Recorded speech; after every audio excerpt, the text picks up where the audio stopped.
Well, our subject this afternoon is cannabis, a subject which is of interest to large numbers of people, though it's rarely discussed, and in fact seems to have attained the status of somewhat of a taboo in polite society.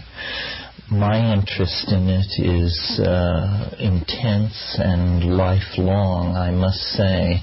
I remember when I first encountered it, within a few minutes of my first exposure to it, I realized that I was going to be able to self-medicate myself to normalcy.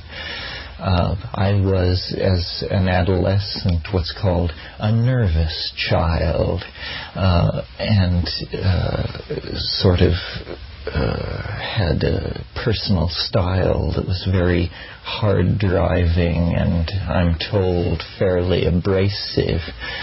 And it really came with the force of a revelation that the mere smoking of a small amount of vegetable material could completely invert the structures of my personality and socialize me, as it were, into a reasonably functioning member of the community in which I found myself. I first encountered cannabis in Berkeley in this Easter vacation of 1965, and it took a couple or three exposures to it before I really sorted out what it was doing for me. And I brought to it all the programming that my middle-class straight parents had given me concerning the subject, that this was the weed of death, that the road to hell was paved with this particular substance. But I also had been exposed to some of the literature of the Beat generation, the writings of Allen Ginsberg, Jack Kerouac, and some of those people. And within just a few months, I had integrated it into my lifestyle as really the central practice of my life, and it has remained so up until just 2 or 3 months ago, when, under the pressure of my apparently dissolving marriage, I stopped smoking in order to see really what sort of effect it would have. I was in the sort of absurd position of being in psychotherapy with a woman who I respected very much and who seemed to be a very skilled psychotherapist, except that she had no sophistication whatsoever about cannabis. And the therapeutic process kept looping back to the issue of my cannabis ingestion. And she would ask me, well, now, how many times a day do you do this?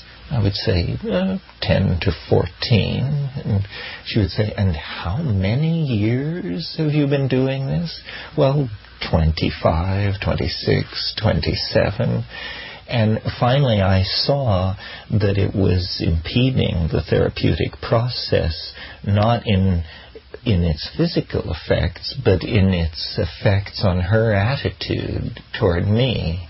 So I determined simply to stop in order to remove this issue from the menu of issues that we were dealing with in this therapeutic process. And I'm happy to report that though I was at that time the heaviest and most continuous cannabis user I have ever known or heard of, it was no big deal. I simply stopped smoking it and took up reading in the evenings, and it seemed to have no impact on my psychological organization at all, except that, I must say, my dream life became considerably more interesting in the wake of that decision. And over the years in my traveling, when there have been times when for just a few days my access to cannabis was interrupted, I noticed this same phenomenon, that in the absence of cannabis the dream life seems to become much richer. This causes me to sort of form a theory, just for my own edification, that cannabis must in some sense thin the boundary between the conscious and unconscious mind. And I sort of imagine the unconscious as a system under hydraulic pressure. And if you smoke cannabis, the energy which would normally be channeled into dreams is instead manifest in the reveries of the cannabis intoxication.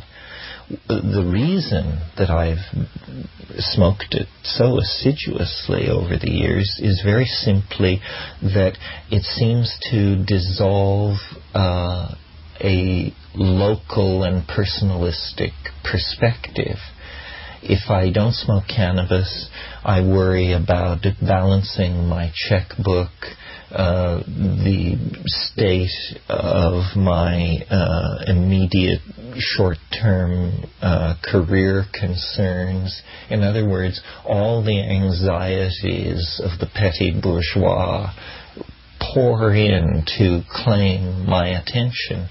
If, on the other hand, I avail myself of cannabis, I'm able to rove and scan through a vast intellectual world that is composed of all the books I've ever read, all the people I've ever known, all the places I've ever been, in no particular order.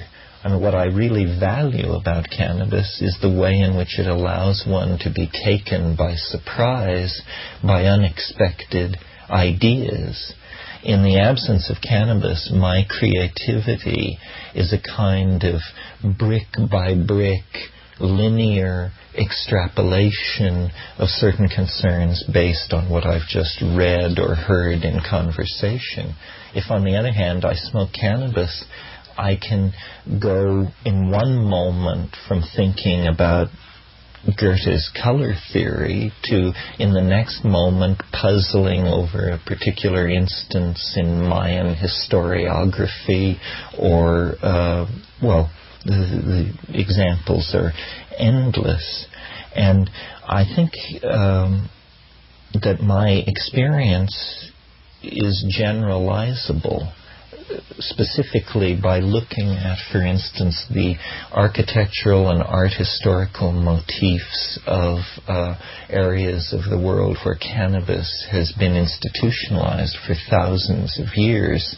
What we call Oriental extravagance is in fact the patina of design motifs and literary conventions that have been laid over ordinary experience in places like Bengal, the Punjab, and across the Middle East.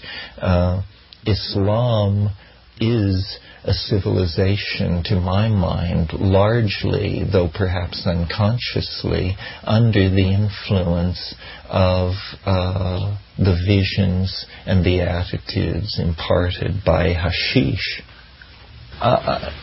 When I attempt to analyze, in the broadest sense, what the influence that cannabis has on myself and on large groups of people who use it, it is that it seems to exert a kind of feminizing influence.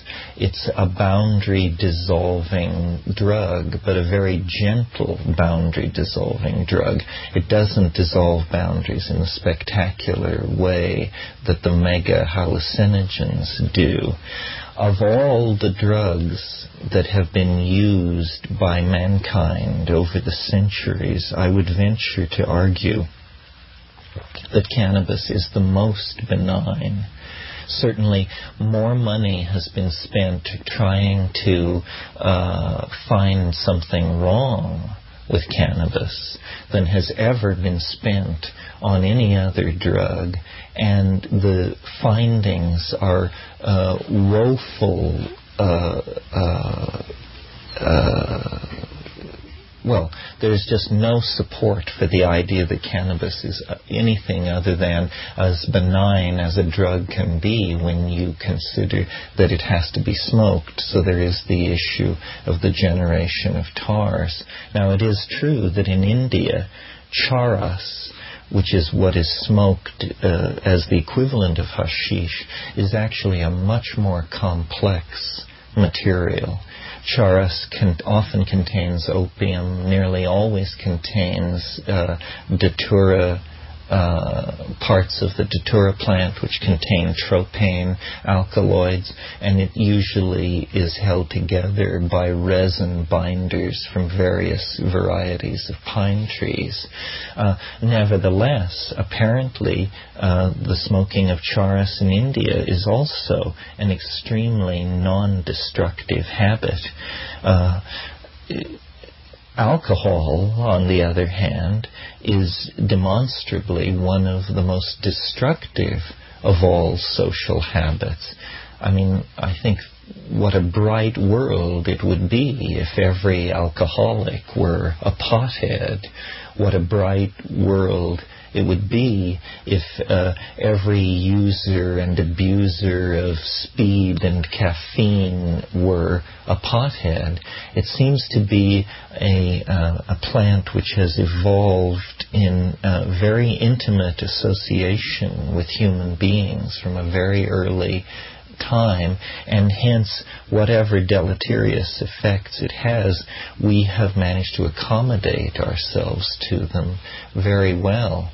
One of the most interesting things about cannabis as a cultural phenomenon, I think, is, first of all, notice how cannabis is the resin product of the hemp plant.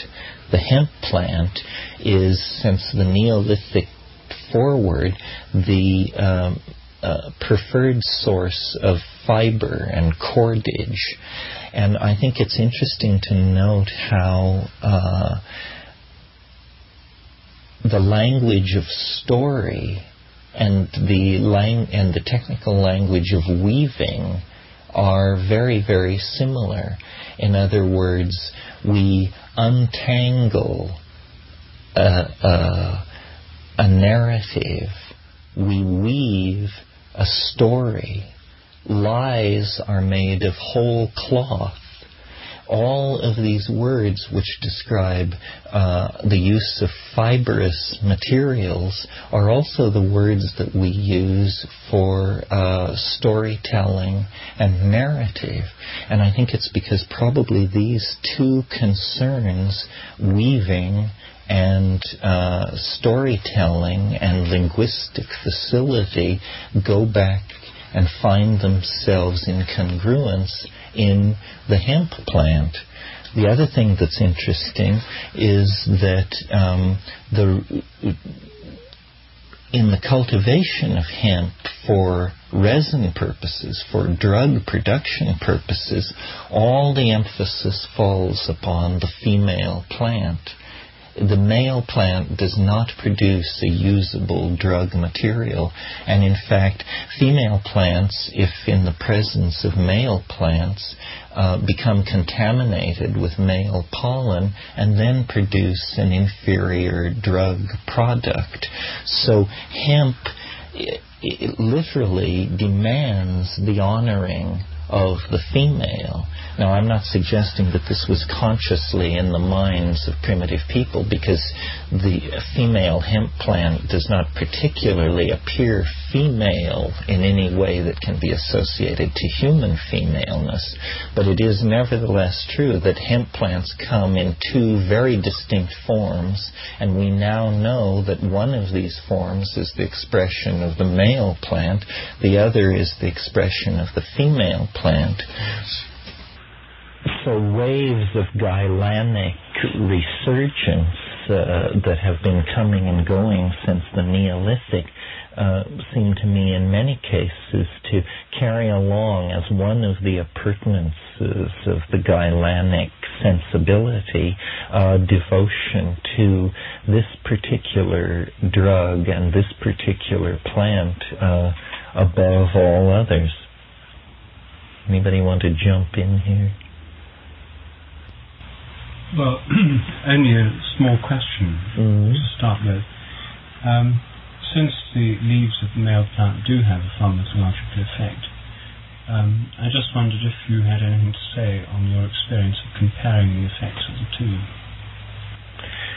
Well, only in that if it has a pharmacological effect, it's orders of magnitude more weakened than the female.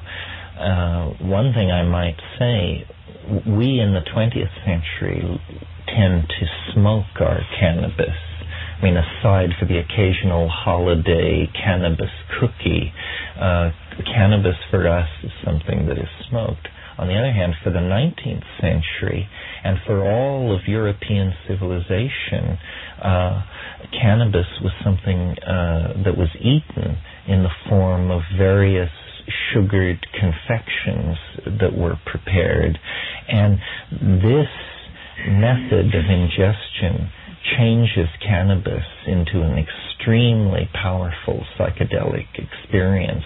I mean, if you read the accounts of people like Theodore Gautier or Baudelaire or Fitzhugh Ludlow, written in the mid-19th century, they are describing experiences that obviously were for them as powerful as a 500 microgram dose of LSD proved in our own lifetimes. And we forget this. We tend to think of it as a social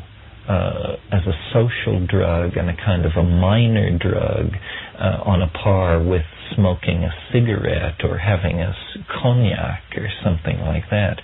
But in fact, for the serious eater of hashish, there it is the portal into a true artificial paradise whose length and breadth is equal to that of any of the artificial paradises that we've discovered in modern psychedelic pharmacology. To my mind, the whole of by Oriental I mean Indian and Middle Eastern civilization is steeped in the ambiance of hashish. I mean, the Mosque of Omar, for example, is a beautiful example of the aesthetic of hashish at work, or Jama Masjid in Delhi, or the interiors of the mosques of Isfahan. This ideal of sensual beauty, of the richness of abstract design and vaulting spaces and vast concourses of polished marble and travertine, these seem to be the motifs of hashish in the same way that the Gothic vision of black ocean waters sucking at haunted islands is a part of the repertoire of the opium vision that so entranced the Romantic poets. Hashish, cannabis, has an ambiance of its own. It has a morphogenetic field, and if you enter into that morphogenetic field, you enter into an androgynous, softened, abstract, colorful, an extraordinarily beautiful world. And in our own time, it seems to me the intense hatred of hashish and the efforts to eradicate it that reach hysterical proportions in our own country have nothing to do with the pharmacological impact of the drug or any deleterious effect that it might be perceived to have, but rather it is sensed as the carrier of a different set of cultural values, which I would broadly describe as Gaian or Gailanic or feminizing or androgynous, and that this is what really brings the opprobrium of the dominator society upon it. It is profoundly disloyal to the values of modern industrialism, where, for instance, a drug like caffeine, exemplified in coffee and tea, has been made very welcome in those same societies. I mean, no other drug other than caffeine has ever been written into the industrial contracts of workers as an inalienable right. And yet in the coffee break, we encounter contractually defined rights to drug use that seem to work in favor of both manager and worker. Cannabis is very different. It promotes a dreaminess. It promotes an abiding in the imagination that is the stuff of romantic poetry rather than the stuff of the modern assembly line. And I've used it that way as a tool for creativity. I mean, it's incredible how just a few puffs of cannabis can carry you over a creative problem or a block in seeing a particular problem, so that suddenly the perspective shifts and what was previously occluded becomes patently obvious. So I think that there's a great argument for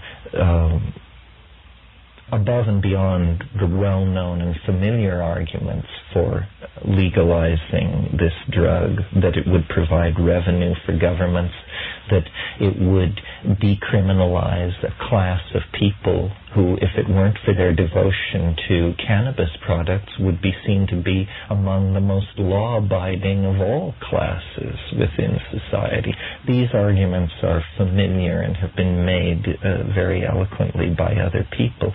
But behind that, there's a deeper issue, which is the zeitgeist, if you will, of cannabis, which carries a certain implied danger to establishment values, which put such a premium on clear-eyed hard work and Presbyterian rectitude.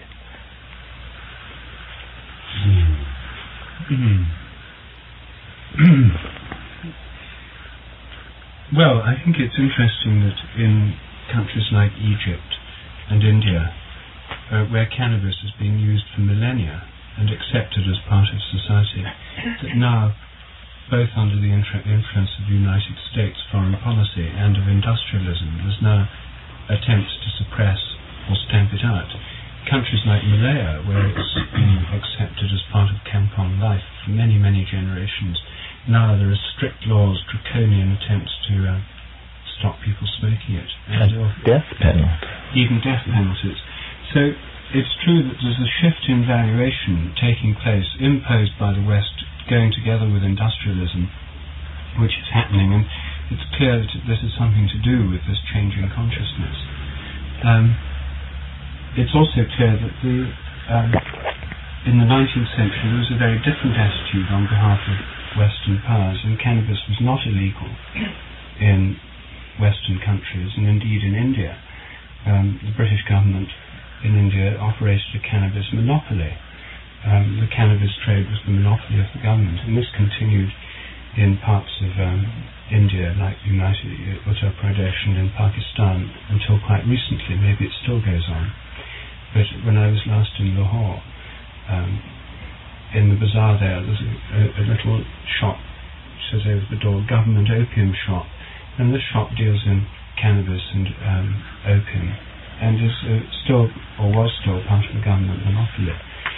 So different attitudes have prevailed at different times, but it's clear that the modern industrial consciousness is alien to cannabis, and I suppose it's clear that the growth of what you'd call Gaian consciousness from the 1960s onwards is closely linked to it. Most people I know who smoke it have started in the 1960s or subsequently. I know very few who were familiar with its use before then. There must always have been some, but it was presumably the explosion of consciousness in the 1960s was closely associated with the explosion of cannabis and other psychedelic substances. Well, given all these facts, and given the strong case you make for its benevolent effects, what I'm interested in is why Ralph, who was also present on the scene in the 1960s, is no enemy of the effect of psychedelics, has spent so many years as a total abstainer.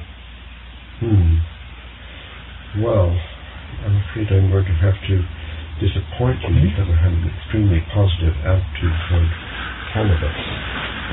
I personally made the acquaintance in 1966, so a year after Terence, around my 30th birthday, and I discovered immediately on first smoking more or less some of these beneficial effects, even though I had no culture around me, mythological interpretation and tradition of cannabis appreciation. Nevertheless, I saw at once these functions of the deconstruction of character armor and rigid mental structures opening up for free roving enormous terrains of intellectual territory, this synthetic effect of resonance between previously isolated rooms in the mental mansion. And in 1968, there came into my possession by some miracle a large amount of synthetic THC in caps, which I circulated among friends, many of whom were mathematicians. This oral ingestion does produce, I guess, what a smoker of cannabis would call an overdose, basically, and a very, well, benign psychedelic experience. Then, after moving to Santa Cruz in 1968, where the hip subculture was thriving, all events were accompanied by smoking joints. And my main impression of it is what Terence described on the relationship of hemp and stories.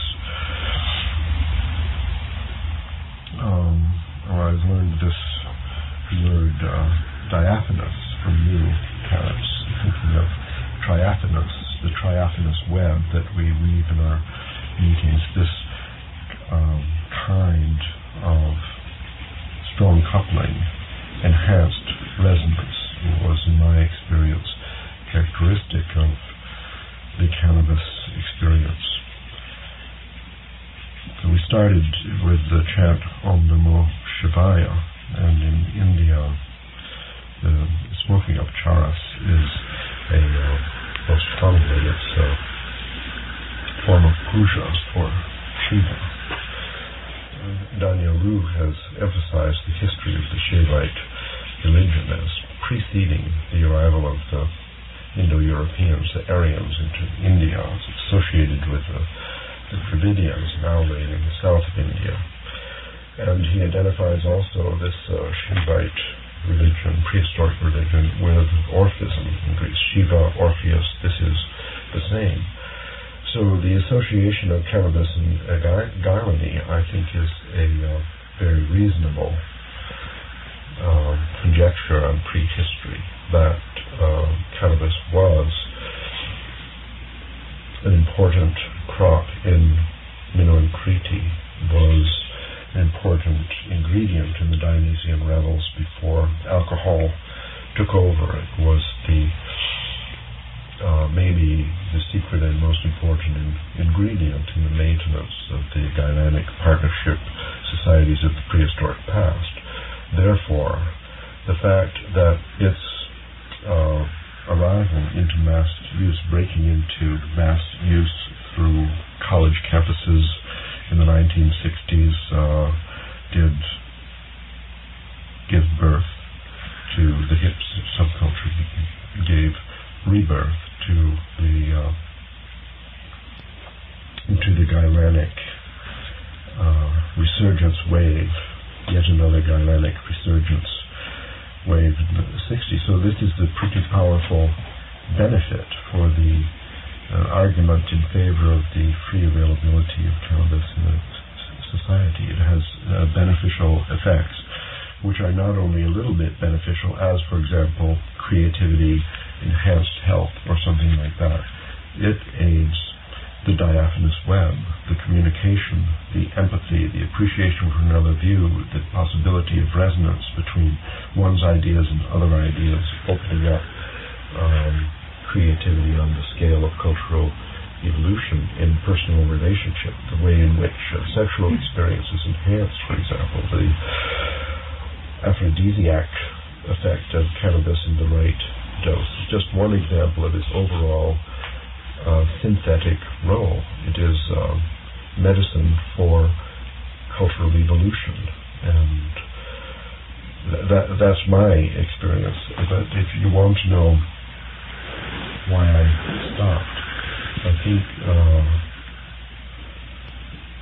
during the time that I did make friends with cannabis, I was also doing LSD a lot, and then mushrooms a lot, and other psychedelics and so on. So it was sort of a package deal. I found it convenient finally to experience with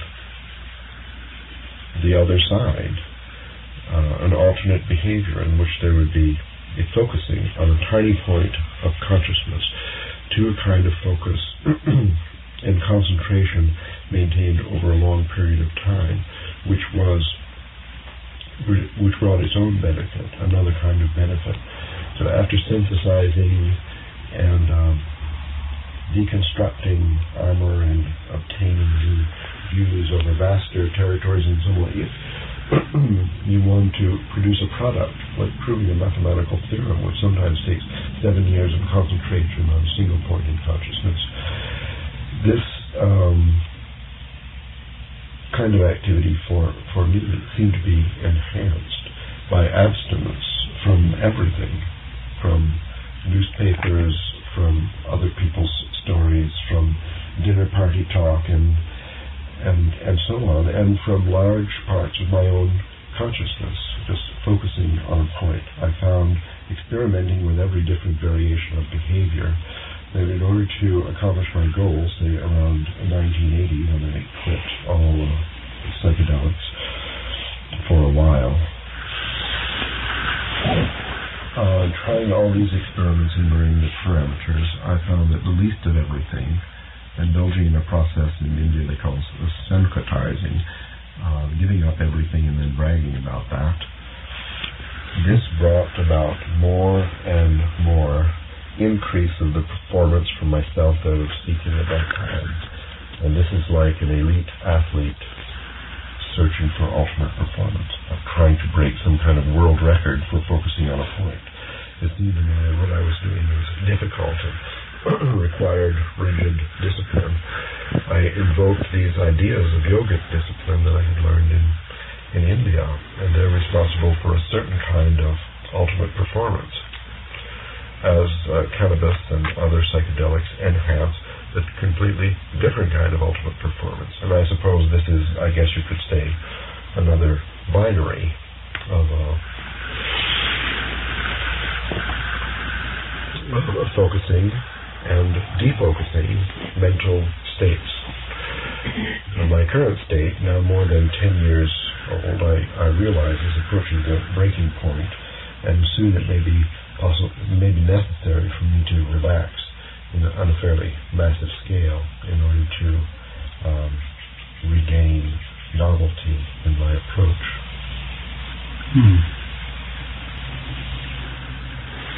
How does it work for you, Rupert, in the process of relating to the problem of creativity?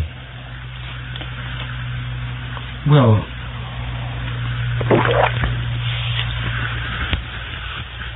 I think there are two things I'd say. One is that it seems to create a much greater sense of ability to concentrate.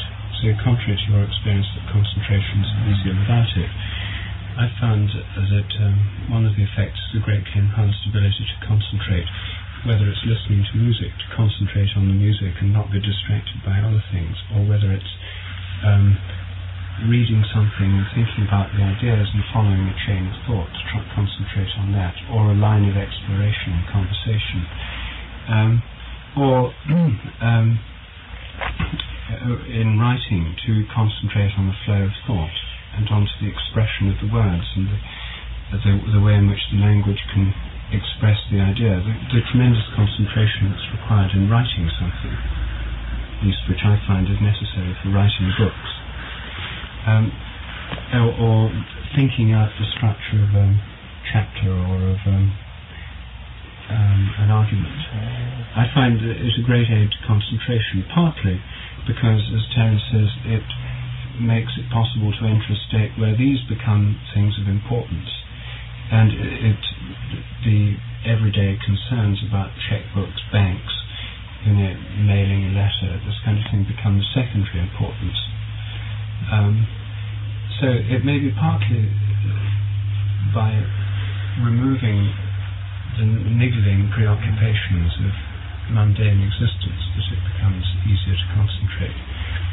The second effect I found, which I have a great deal to thank the Cannabis plant for, is that in relation to places, the spirit of places, the spirit of trees, the spirits of plants, and the spirits of sacred places too, temples, cathedrals and so on, that it gives an enormous enhancement of the sense of connection and relationship, which is otherwise normally filtered out by this chattering internal dialogue of the banal kind, which goes on much of the time.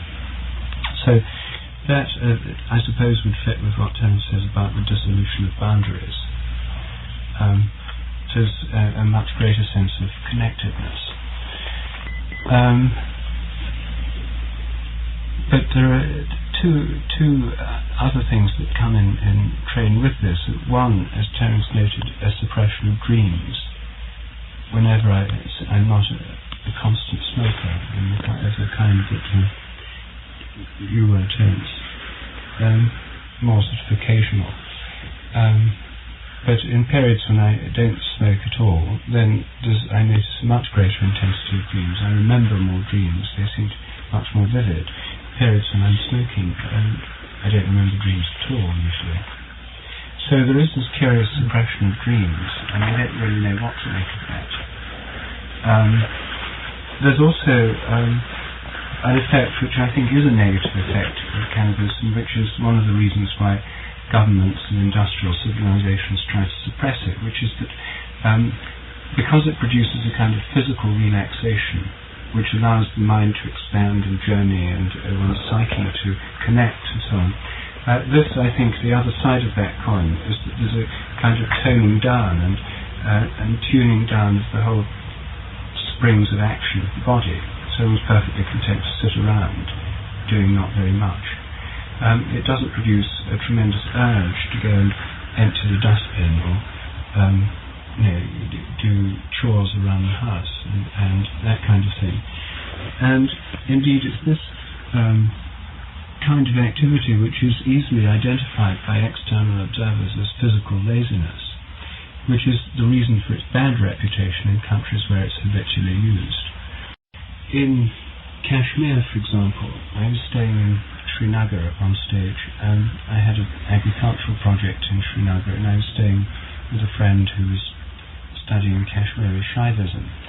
So I had my job, and then I was staying with this fellow, and we were talking about this, and he said, well, have you ever been to one of these shrines where, Sufi shrines, dargahs, where cannabis smoking is tolerated as part of the standard pattern of society, but where you see why there is a negative image of this, hashish smoking in such societies, which you also get in Egypt and so on. I mean, some of the middle-class image of cannabis smoking in India and in Malaya and elsewhere is a bit like the middle-class image of winos and methylated spirit drinkers and so on in the West.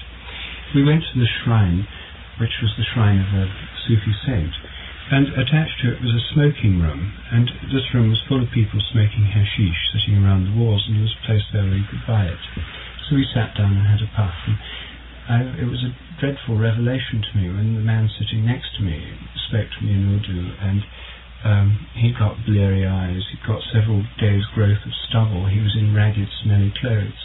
He pulled out a picture of himself, a kind of identity card thing, of himself smart in a uniform, said, I used to be a bus driver until I started smoking, now look at me, that's what it's done to me, he said as he took another puff. I've lost my family, I've lost everything. And so there was a kind of the negative, the shadow side of it, which I saw then more clearly than ever before or since, which certainly fitted with what rather prim middle-class people in Malaya and India and in other Oriental countries have told me about its habitual usages, which made it clear how it could accumulate this negative image, how it could cause alarm in people who don't want the habit to spread in modern, efficient industrial societies. And this is certainly associated in my own experience with the fact that the mental expansion is bought at the price of a certain physical lethargy. So I wonder if that's been your experience. Actually, it hasn't. I'm interested in the question. It has to be said that cannabis is chemically complicated. It's not simply one cannabinol. There are a number of these cannabinoids, and various strains have various ratios and proportions of these things. But, for instance, I find when I'm writing books that I can only write for about 3 hours, and then either the day is finished for work, or I smoke hashish, and 20 minutes later I'm ready to go 2 hours more at it. And I can do that twice in a day. If I judiciously control my intake of cannabis, it gives me a second wind and a third wind to go forward with creative activity. Now, if you just sit down and smoke into stupor, you're not going to be able to do this.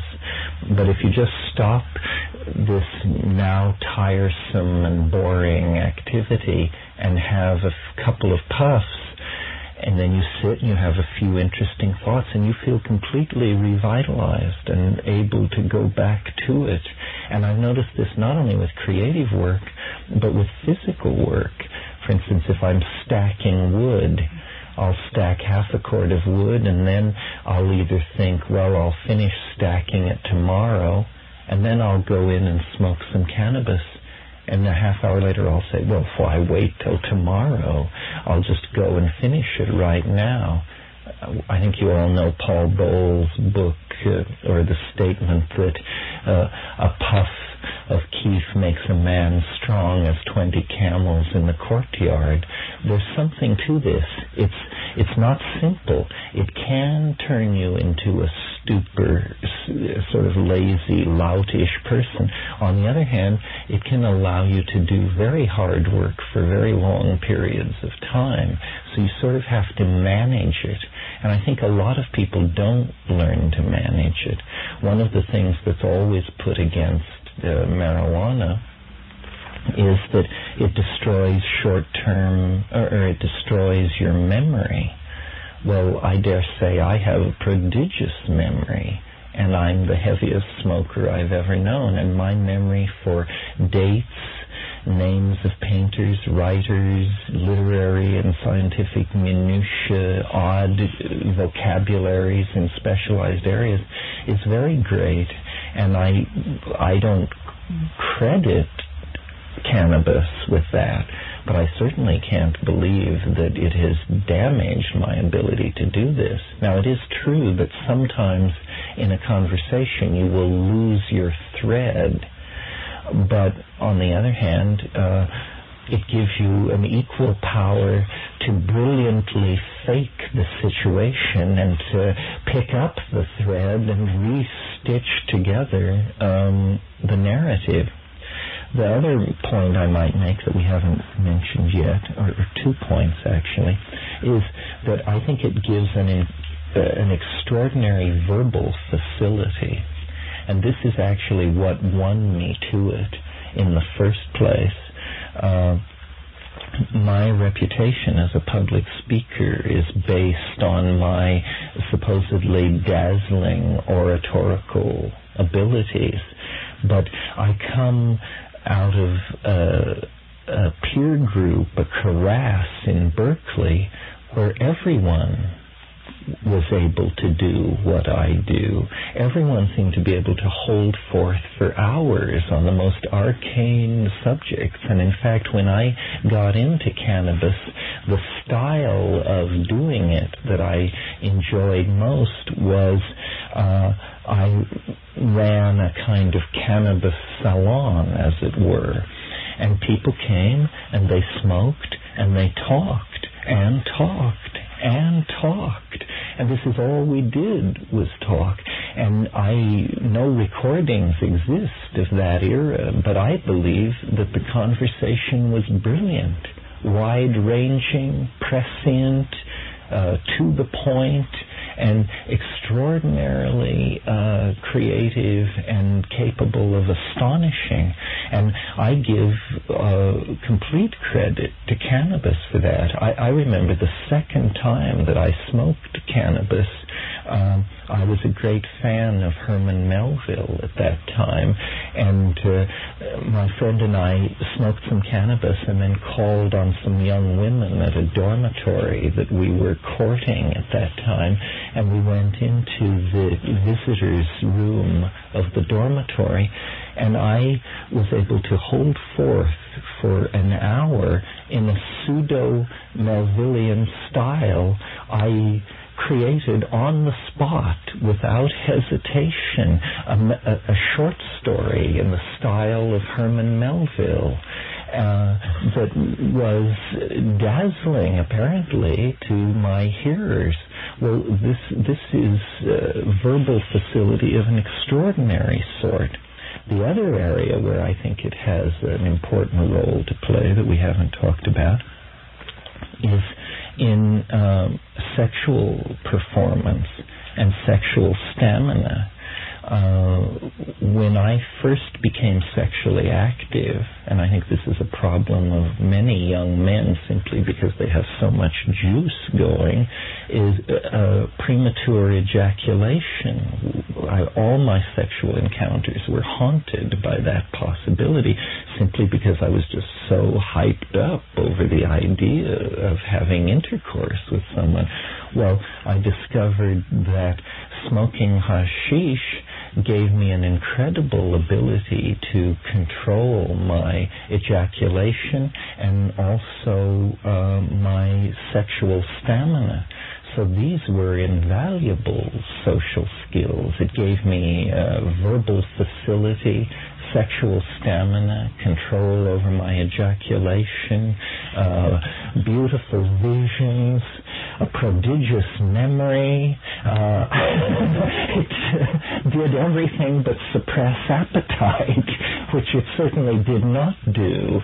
The munchies, regardless of what pharmacologists tell us about how this is an illusion, the munchies seem to be a very real part of cannabis use, meaning that 40 minutes or an hour after smoking cannabis, one does find oneself rummaging through the cupboard looking for chocolate chip cookies. But this is hardly grounds for hanging, which is the current legal response in Malaysia? My impression, Terence, is that your experience is not typical, and most of the things you described, I would say, are typical of my experience personally. And mine. But in Santa Cruz, I remember after the 60s came and went, there was, this is a community that was very involved in the marijuana trade in the 70s, let's say. There were a certain number of people who were habitual users, I would say habitual smokers, as you were, and it seemed as if they couldn't get their life together. Unlike you, they were functional, they could stack the wood, but they never got on to doing what they wanted to do. And I did begin to associate a certain subtle disorganization with their habitual smoking. This is a different, a slightly more mild form of this negative effect that Rupert described in India, where people are truly addicted and in a subhuman state. That, I think, requires taking really deep inhalations of cannabis with a chillum. But there are, let's say, for the sake of discussion, that there is a negative side beyond what you have experienced in case of heavy use. And even so, it's, I think, very modest compared to the negative side of heavy use of alcohol, and is very insignificant in comparison with the very positive effects of cannabis use in a society, which in the case of alcohol, I don't know of any. There might be, some people can tell amazing alcohol stories where they really have been able to work wonderful while intoxicated, but basically I think it's agreed that while relaxing in small doses is good for your health, it has a negative influence. It brings up the question then, I know you both thought about this, why is it, how is it that cannabis, in spite of these beneficial effects, its benignness and so on, is so strongly regulated and forbidden all over the planet now?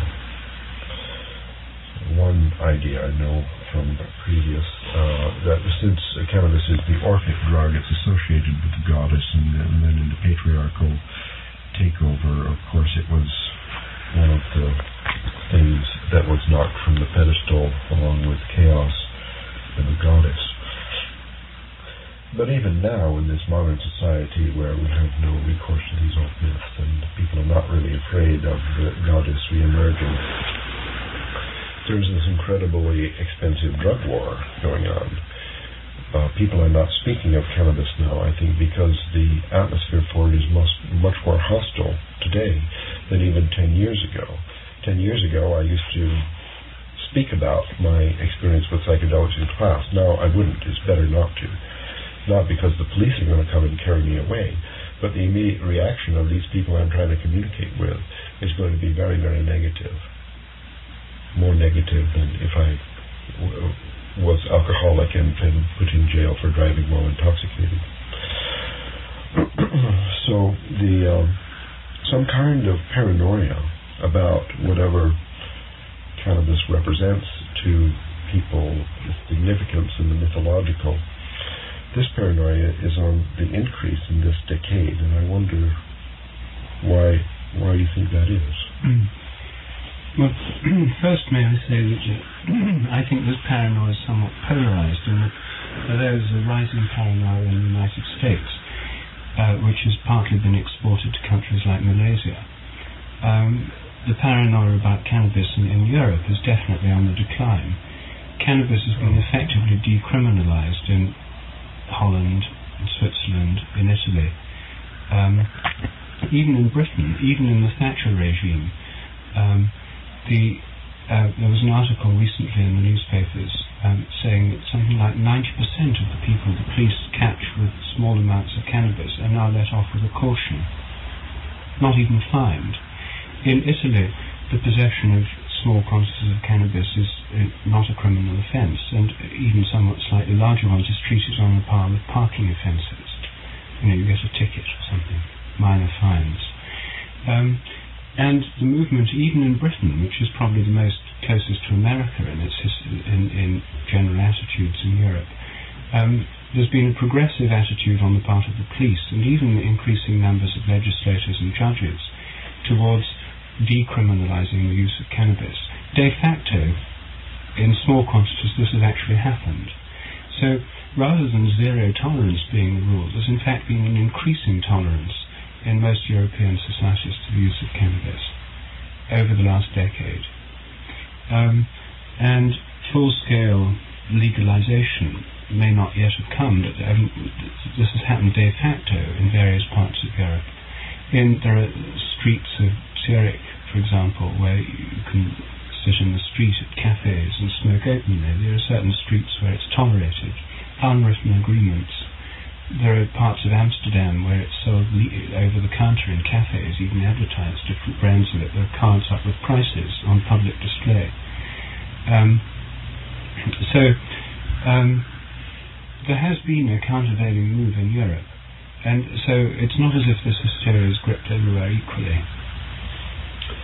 Then we'll be seeing increase of novelty and cultural evolution in Europe outstripping developments in the United States, according to our to some benefits. It may in fact be happening. I mean, I certainly feel much more at the center of novelty when I'm in Germany, where, by the way, people smoke cannabis in restaurants and quite openly. The United States seems to be on a kind of fundamentalist religious bender that and its attitude toward women's reproductive rights and drugs and all these things that is making us a kind of pariah in the first world. I mean, we represent values which are incomprehensible to educated Europeans. One thing that occurs to me that I'm sure Rupert would have enthusiasm for because it involves his grassroots science thing. This question of, does it make you lazy? Does it give you energy? Does it destroy your memory? Does it enhance your memory?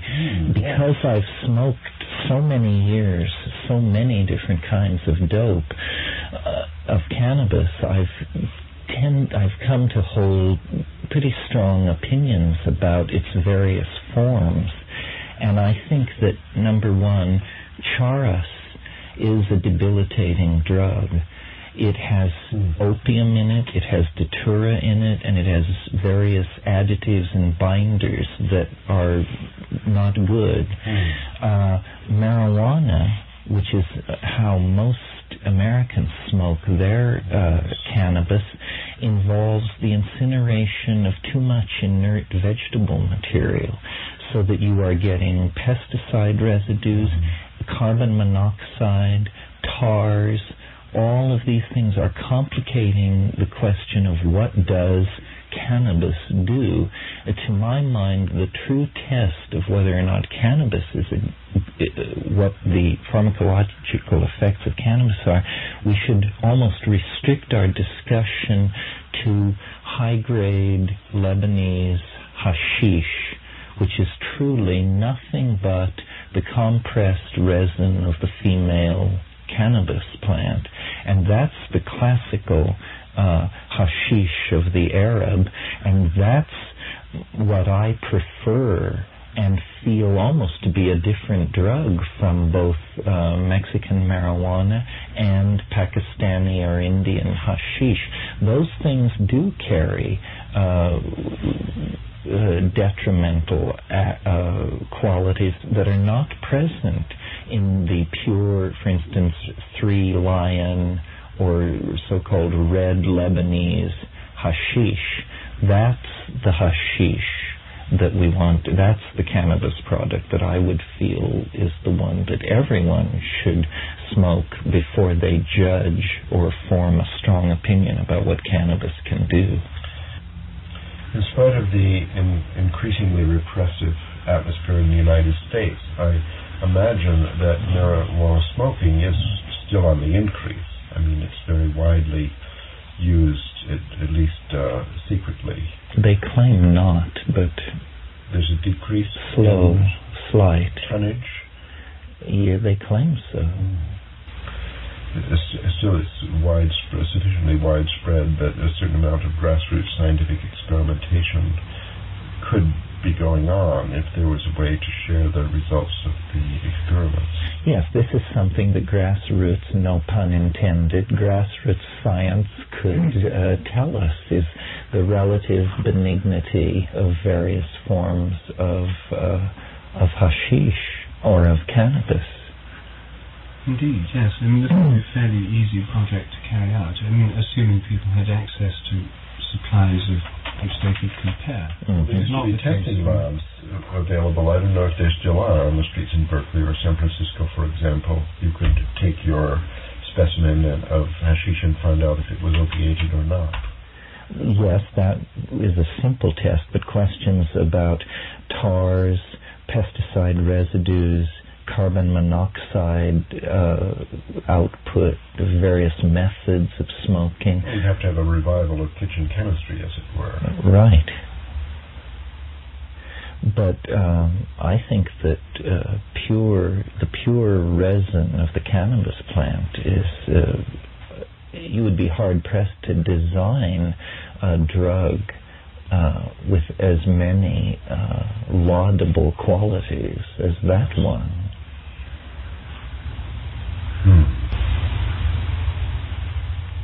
So then perhaps we should consider what would happen if the trend that's happening in Europe anyway continues, if cannabis is actually legalized, which is, as I say, it's already de facto legalized in parts of Germany, Switzerland, Italy, even to an extent in Britain.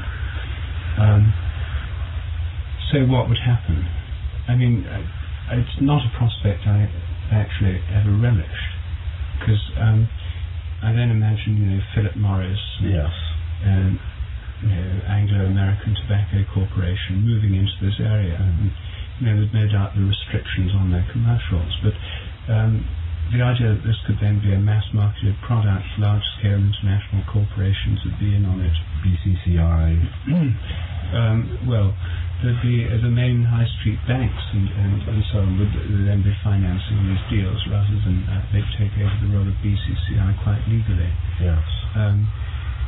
I'm not sure that I particularly relish that. And the other issue which we haven't talked about, which is no doubt of some concern to you, Terence, is at what age children might be permitted or encouraged to experiment with cannabis, and would we want this to be going on in the gazebo here at Esslingen, in nursery schools, junior high school? If it's legalized and much more readily available, the same questions would arise already, but more so because it would be more available. Well, I prefer decriminalization rather than legalization.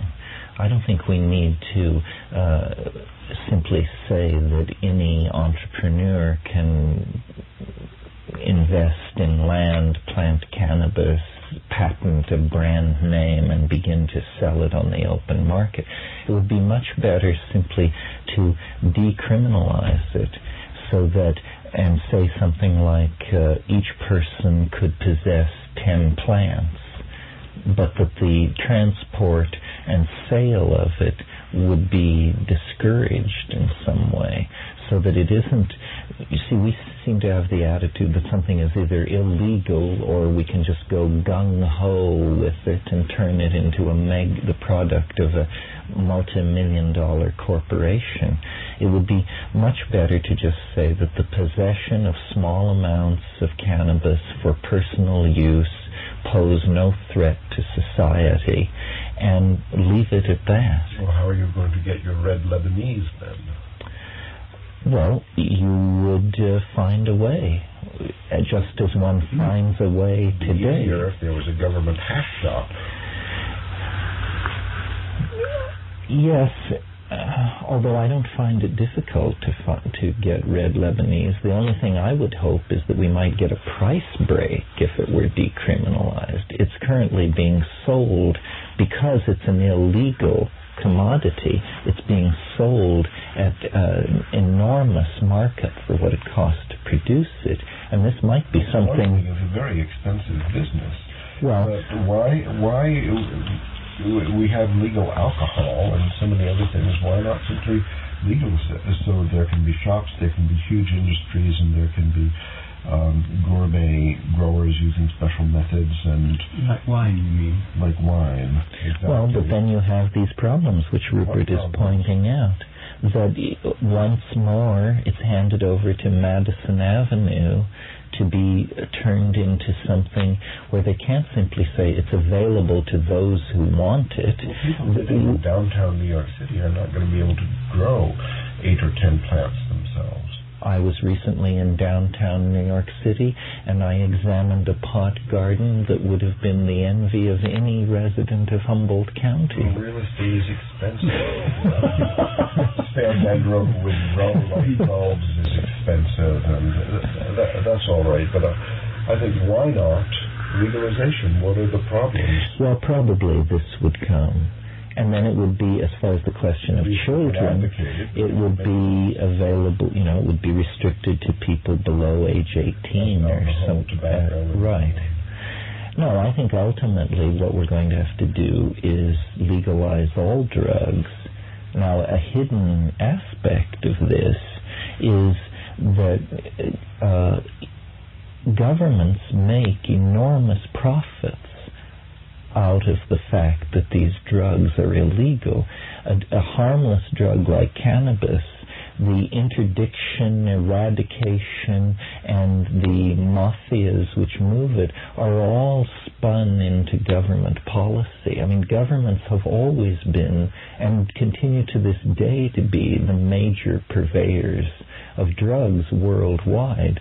So really, another factor mitigating the drive to legalize cannabis is where then would the CIA obtain, it would eat into its ability to finance the various rebel armies, front organizations. Yes, but what other way? I mean, for instance, when the mullahs took over in Iran and gained control of the Iranian opium trade, the CIA turned to cocaine and brought on the crack epidemic of the 1980s. So governments will turn to, would the government then create new synthetic drugs like ice and then peddle them to the public? Without doubt. Well, this is just something to realize that governments, you see, wrap themselves in a mantle of righteousness and tell us just say no. But in fact, governments are making millions off the illicit, billions off the illicit drug trade. The entire Mujahideen resistance to the Soviet occupation of Afghanistan was financed with the connivance of the CIA. Hashish was being unloaded on the docks of San Francisco in broad daylight by the metric ton at the height of the Afghan war. We've never been able to get Afghani hash of such quality as we were able to get during the period when the CIA was keen that we buy it so that they could finance the armed resistance to the Soviet occupation. And the day the Russians left, the hashish market in Northern California collapsed catastrophically and has never been able to build itself back to previous levels. Well, Jones has said, the more it's organized, the easier it is to steal. See, the more substances are controlled, the more shadow space there is for shadow governments, CIAs, mafias, and so on, to operate in the dark. So it's better to let go on all these fronts. And it's happening in Europe, especially, I think, it's much more significant, the decriminalization of heroin. There in these same parks in Switzerland, you see people who share needles and so on. I think that's a very courageous experiment, and we'll get to see the results, and eventually perhaps it will spread to the United States. But you wouldn't suggest that we make heroin so legal that you can flip open Time magazine to a color ad that says, "What's missing in your life? heroin, the drug of choice of the chic young set. This is not what we want. That would perhaps not be worse than what we've got now. I think that I feel as badly about tobacco as I do of many of these other things. It's extremely toxic material in society, but simply making it illegal just creates this huge shadow trade where it's out of control, and people have to experiment in order to find out what it is. Instead of the ad in Time magazine would without doubt say this material is harmful to your health. The Surgeon General has found that shooting heroin is harmful to your health. Liable to be very addicting after a single experience. And so on. The information would be circulated, the shadow would be eliminated, the secret would be eliminated. And I don't think that necessarily means that a lot more people would be addicted. I think probably fewer. Well, the drug issue brings up the question of whether societies should organize themselves along the assumption that citizens are adults or children. And if you view citizens as children, well, then you have to keep various things out of their hands. If you believe citizens are adults, then you have to believe that certain checks and balances will keep any negative practice from simply sweeping through society and destroying it. I believe that. I believe that if heroin were legalized, a very small number of people would destroy themselves with it, and that's their business, and society can absorb the cost of their slow suicide in the same way that we absorb the cost of the slow suicide that people undergo with tobacco and alcohol. See, here are some more questions for grassroots science. Yes, well, in this drug area, grassroots science could do amazing things. It's just that the questions are never asked by big science because it really doesn't want the answers to some of these questions. To my mind, the life, liberty, and pursuit of happiness clause of the United States Bill of Rights, if it means anything, it must mean the right to experiment with psychoactive drugs as you personally see fit.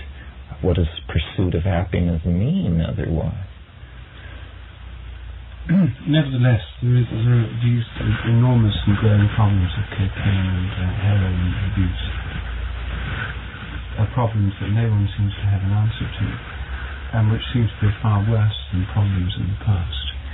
Well, I think it's a red herring. I think that if governments would stop dealing these drugs, these problems would disappear. I mean, the entire... The mafia and the General Noriegas and the Medellin cartels of this world, I think could carry on perfectly well without the help of the CIA. Yes. I think if the CIA told them that they would be highly at risk if they disobeyed orders and that a directive had just come down from the top that this was no longer going to be tolerated. I mean, much of the American cocaine comes in on Air Force planes.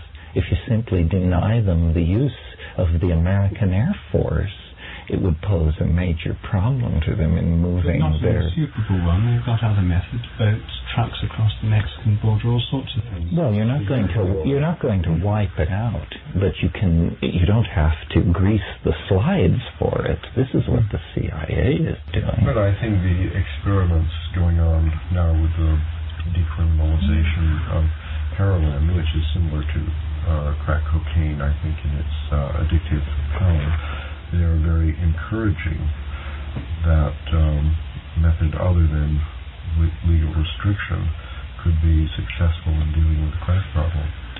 Well, for instance, take the tropanes. I mean, these are powerful, mind-altering drugs, cause visions, so forth and so on. The entire western United States is a range for the Jimson weed plant, and it poses no social problem whatsoever to anyone. And it's as powerful as any drug which exists. And it just is not a problem. So it's something about focus and glamorization of habits there are a number of examples like this where, well, opium poppies, for example. The garden here at Esalen has a wonderful stand of opium poppies. This is not doing anybody any harm, and I don't see people availing themselves of the raw opium which is being shed copiously just 3 steps off the path as you walk to the dining room. It's actually the legal restraint that raises the price that creates this economic attraction for the illegal substances. So the legal restraints actually create the opposite effect than they're designed for. Yes, hemp was a major crop in this country up until the 1930s, and it was not discontinued because of the drug potential, but because it posed problems for those corporate entities which had huge holdings in forest timber that they planned to turn into paper, and the DuPont Chemical Corporation and Standard Oil, which wanted lubricants and high petrol distillates to come from petroleum rather than from a biological source. So it's simply the glamorization and restriction of these things which creates artificial markets. I mean, airplane glue is an excellent example here. Airplane glue costs $1.29 a tube. Powerful drug, hallucinogenic drug, enhances sex, great drug. Only mad people avail themselves of airplane glue. If you were to drop the price of crack cocaine to $1.29 a gram, you wouldn't see people driving around in their Maseratis with crack cocaine crumbs in their, with airplane glue in their beards. No, it would be viewed as so déclassé that no respectable person would get near it. Well, now that we've got the legalization of cannabis and probably other things, and the resurrection of the hemp industry worldwide, how can we bring this to a conclusion? Well, I think you just did, Ralph. There you have it. Part of the pursuit of human freedom, part of citizenship and responsible adulthood and responsible government means live and let live. This is a philosophy of which we hear far too little. Somebody is always trying to mess with somebody else's life, their sex life, their drug habits, their political stances, so forth and so on. Long live Orphism. Hear, hear. Here. Boom, Shiva, boom, Shankar. Okay, gang. Let's go. Yeah.